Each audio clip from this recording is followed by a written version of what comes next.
Aloha! I'm Cameron the Carpenter, and I'm going to be showing you this bed that I have made out of mostly reclaimed materials. Where I got the materials from.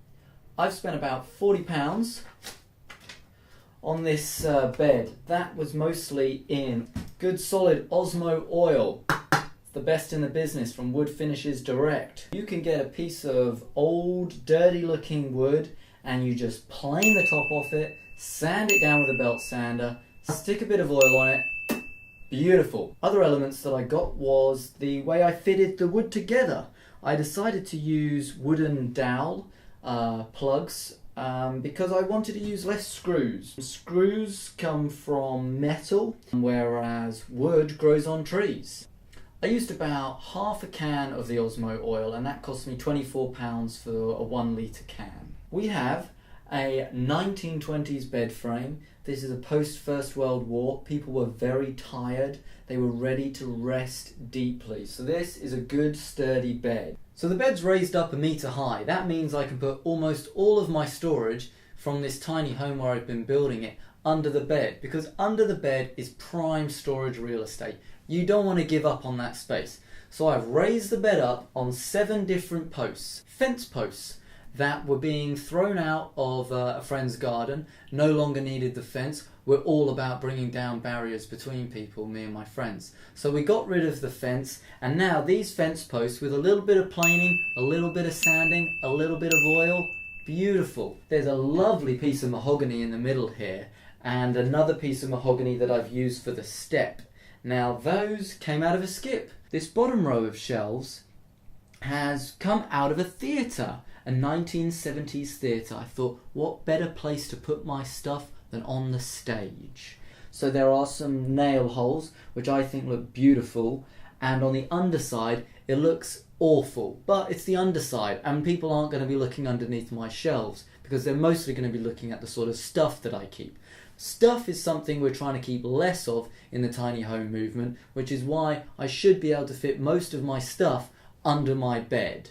The other boards of the shelf have come from the extra planks from the building itself. I have just routed the front edges of these. Over at the back here was a door handle that I've taken out of a work placement. It was an unwanted door handle. They're not still stuck in the room.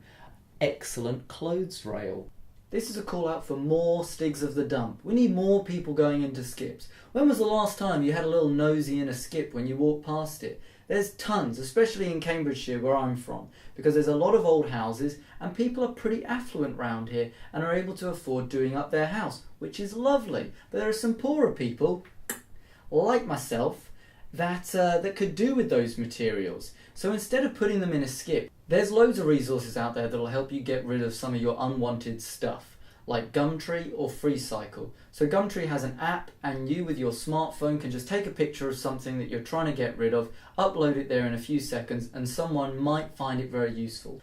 So both in our home and our workplace, I think we can do a lot more to reduce our waste, because the waste industry, it's just mad. And it's mad that we don't think it's mad. It's getting out of control. We're having new things constantly being created, like we just live on a planet that is going to not run out of the stuff that we need to make more stuff. Whereas we already have the old stuff that's perfectly good, often with just a little bit of planing, a little bit of sanding, and a little bit of oiling. When we're at work, it's a prime place where we see a lot of things just get thrown out. It's not really under anyone's agenda to be responsible for getting rid of it, or time, or money, excuses like this.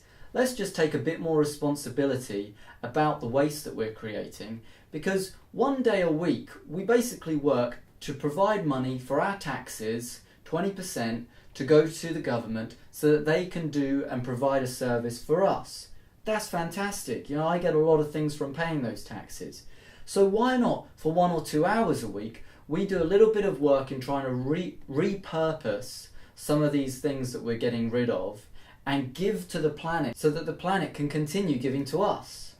I'm Cameron the Carpenter, and I love working with recycled materials. So if you have a project in mind, then get in touch and maybe we can make something together. Reduce, reuse, and repurpose.